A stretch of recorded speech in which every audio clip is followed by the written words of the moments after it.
Sumo union Mendhar के अध्यक्ष कफील खान ने कहा कि सब डिवीज़न मेंढर के कस्बे में मूलभूत सुविधाओं की कमी के कारण क्षेत्र के लोगों को काफ़ी परेशानियों का सामना करना पड़ रहा है। इसमें बरसाती पानी की निकासी न होना, sports stadium, passenger shed, vehicle parking आदि शामिल हैं, जिनकी लोगों को सख्त ज़रूरत है। उन्होंने सरकार से अपील की है कि मेंढर कस्बे में सभी मूलभूत सुविधाएँ उपलब्ध कराई जाएँ ताकि लोगों को सुविधाएँ मिल सकें।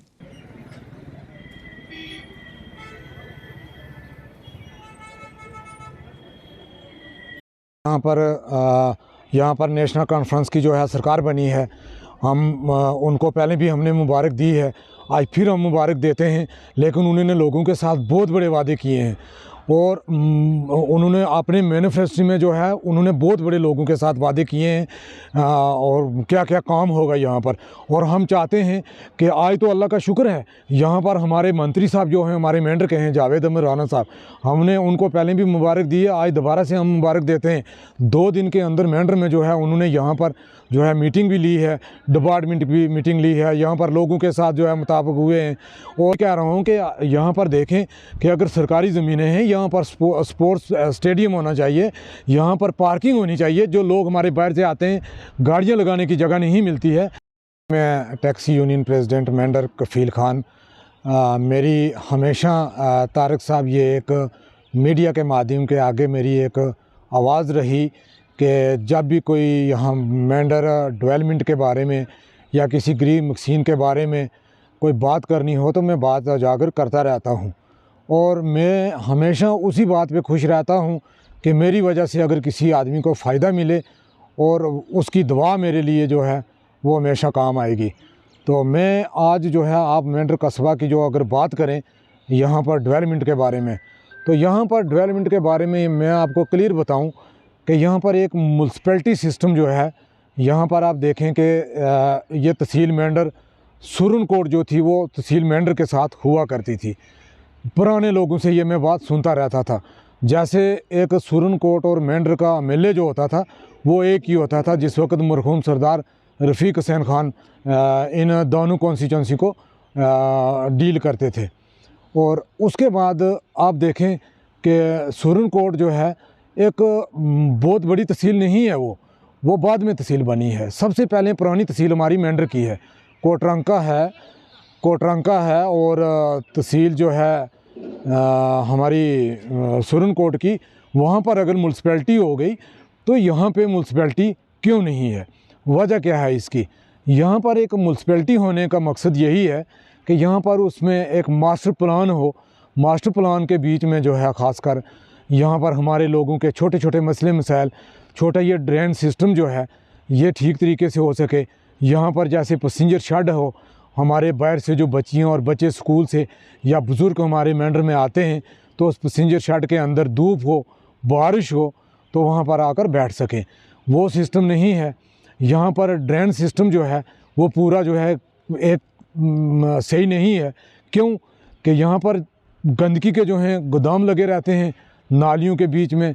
नालियाँ जिस वक्त ड्रेन सिस्टम बंद हो जाता है तो जब बारिश का मौसम आता है तो तूफ़ानी बारिश जब आती है तो हमारे यहाँ पर मेंढर के जितने भी दुकानदार भाई हैं, दुकानदार भाइयों ने जैसे किराए पे लोन पे गाड़ियाँ दुकानें ली होती हैं, तो वो क्या करें कि अपनी दुकानों के अंदर जब पानी घुसता है तो उनका लाखों के हिसाब से जो है नुकसान हो जाता है।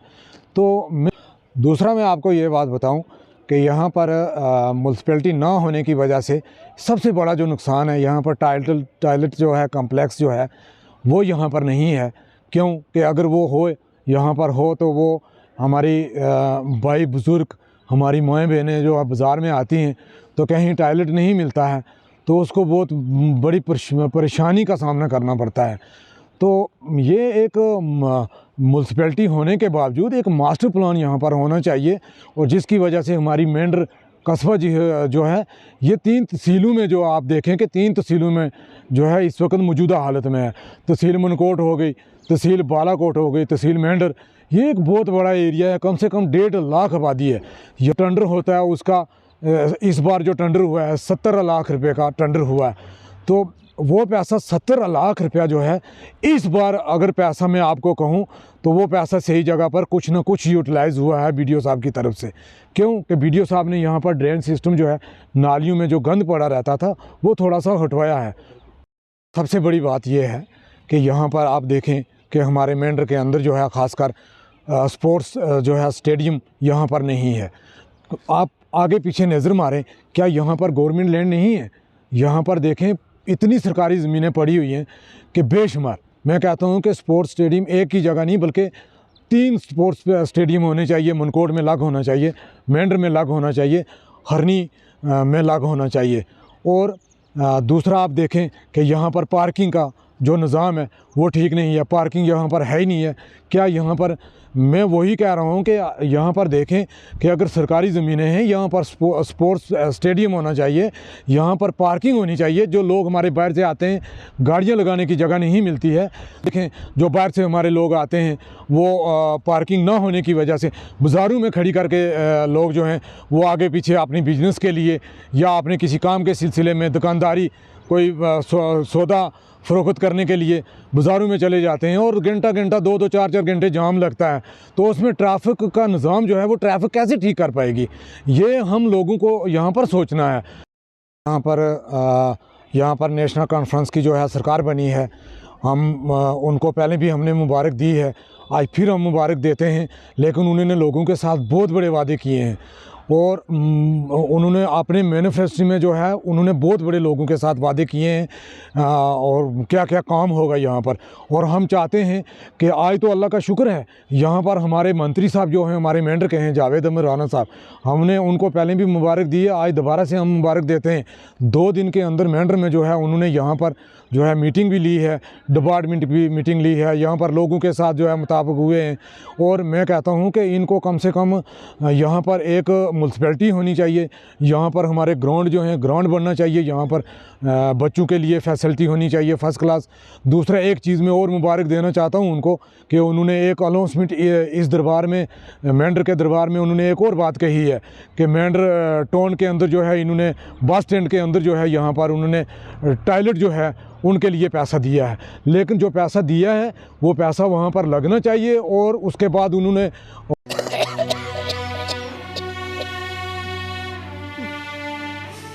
नमस्ते बहन जी। नमस्ते मैडम जी। चिंटू स्कूल क्यों नहीं आ रहा, क्या बात है? बच्चों के पापा बड़े दिनों से बीमार हैं, घर में खाने के लाले पड़े हुए हैं, बच्चों को कैसे स्कूल भेजूं?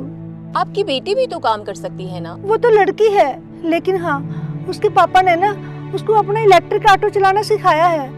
आपकी बेटी इलेक्ट्रिक ऑटो तो चला सकती है। फिर लोग क्या कहेंगे? बहन जी आजकल जमाना बदल चुका है, लड़की और लड़के में कोई अंतर नहीं है। और सोचना बंद कीजिए और लड़की से कहिए कि वो ऑटो चलाए। सच मैडम जी? जी। अरे तुम?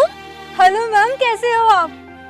तुम्हें देखकर बहुत ही खुशी हुई। तुम और लड़कियों को भी इलेक्ट्रिक ऑटो चलाने के लिए प्रेरित कर सकती हो। चलिए मैम, आपको भी छोड़ देती हूँ। जीती रहो।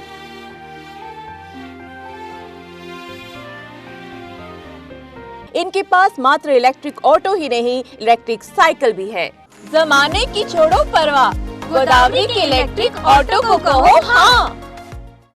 अब जुपिटर मोटर्स लाए हैं न्यू ईयर धमाका ऑफर, जिसमें मिलेगा हर इलेक्ट्रिक ऑटो पर 10,000 रुपए का डिस्काउंट और इलेक्ट्रिक साइकिल पर मिलेगी 2,500 रुपए की एक्सेसरीज बिल्कुल फ्री।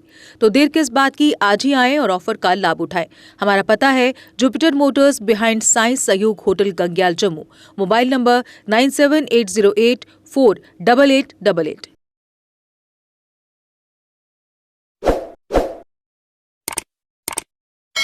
जम्मू कश्मीर की खबरों के लिए जुड़े रहिए जीके अपडेट के साथ।